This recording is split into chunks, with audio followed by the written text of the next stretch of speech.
그리고 이제 우리 수학기 후기에 가면 봉지 밑에 이렇게 까맣게 나오는 거 그런 거 보시죠. 봉지는 우리가 이제 봉지를 씌우니까 안에가 어떻게 되는지 몰라. 모르는데 결국에 알 수 있는 방법은 우리가 이 밑에 수학기쯤 되면요. 여기에 시커멓게 되는 거 이렇게 그럼 거기에 과실이 똑 떨어져 가지고 까만 곰팡이가 피는 거잖아요. 이제 그걸로 인해 가지고 이 병을 보게 되는 거라. 근데 이 병은 우리나라의 아주 특이한 병입니다. 예. 일본이나 이런 데 잘 없어요. 이거는 유럽계 포도 같은 경우에는 와인 만들 때 저장할 때 나오는 병입니다. 예. 아스피질러스라는 균인데 이 병이 우리는 이 봉지를 씌우고 나면 기중에 이런 균들은 굉장히 많이 날아다녀요. 예. 이게 이제 뭐 저장 중에도 이런 것들이 저장성 병에 이런 것들이 많이 날아다니기도 하고 이 균 자체가 기중에도 굉장히 많은 균이거든요. 근데 우리가 봉지를 씌우게 되면서 이 균이 감염이 됐는데 감염이 됐는 게 그 안에서 우리가 이 봉지 씌우는 그게 8월 달 이 시기를 지날 때의 온도가 그 안의 온도가 40도 넘게 올라가요.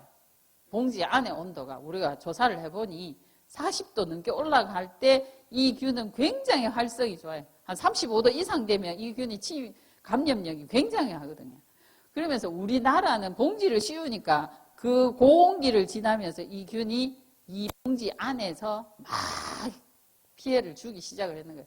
과거에 한 몇 년 전에는 김천이나 이런 데는 이 균에 대해서 잘 모르고 뭐 어떻게 이제 관리 방법도 샤인에 대해서 잘 안 돼 있을 때는 수학기 돼가지고 이 병이 너무 많이 나와가지고 뭐 이렇게 우리 그 포대 같은데 막 10포대 이상씩 버리기도 하고 그랬었거든요.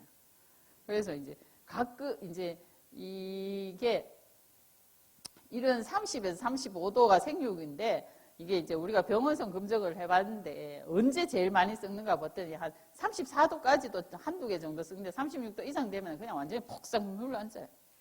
그러니까 이 물러앉는 온도가 우리 하우스 그 봉지 내의 온도하고 같더라는 겁니다. 그래서 우리나라의 특성상 봉지를 씌우면서 나오는 병해 중에 특이한 병해라고 생각하시면 됩니다.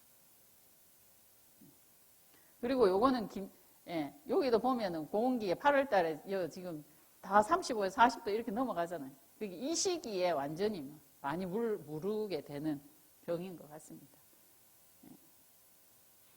김천에도 이제 19년도 김천에도 이제 이 병이 막 엄청나게 많이 와서 이제 이때는 올해도 추석이 굉장히 빠르다 하던데 추석을 앞두고 이거를 판매를 하려고 9월 달에 팔려고 계속 관찰을 하다가 갑자기 밑에 봉지에 보니까 시커먼 것들이 막 달려가 있더라고요. 그래가지고 뜯어보니까 저 아스피질러스에 의한 이제 검은 썩은 병이 굉장히 많이 발생을 해서 이제 우리한테 컨설팅이 와서 이걸 어떻게 하면 되겠냐 이래서 이제 그 알을 일단은 이게 뽑아내고 제거를 하고 그 다음에 약을 칠 수는 없어서 이제 수확을 앞두고 있어서 뭐 친환경 제재나 이런 것들을 좀 치고 이 안에 있는 이제 균들을 좀 죽일 수 있도록 하고 그 다음에 이제 이 봉지 자체를 개봉을 했습니다.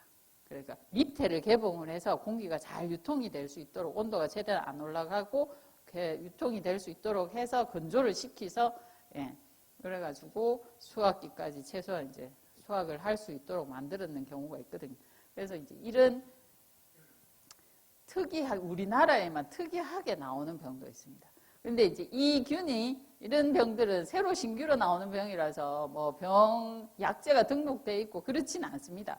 근데 우리가 이제 이걸 또 결국엔 봉지 안에서 된다면 봉지 씌우기 전에의 감염의 문제가 되기 때문에 이거에 대해서 우리가 이제 약제 종류들을 좀 그 포도에 등록돼 있는 약제 종류별로 해서 좀 검사를 해봤는데 다행히 이 균도 칸투스나 이런 것들 잿빛곰팡이병 약이거든요. 잿빛곰팡이병에 잘 균이 죽더라 하는 겁니다. 그러니 우리가 잿빛곰팡이병 때문에라도 약을 치는데 이런 병들도 잿빛곰팡이병으로 해서 최소한 줄일 수 있으니 정말 잿빛곰팡이에 대한 방제가 얼마나 중요한가를 잘 새기고 가셔야 돼요.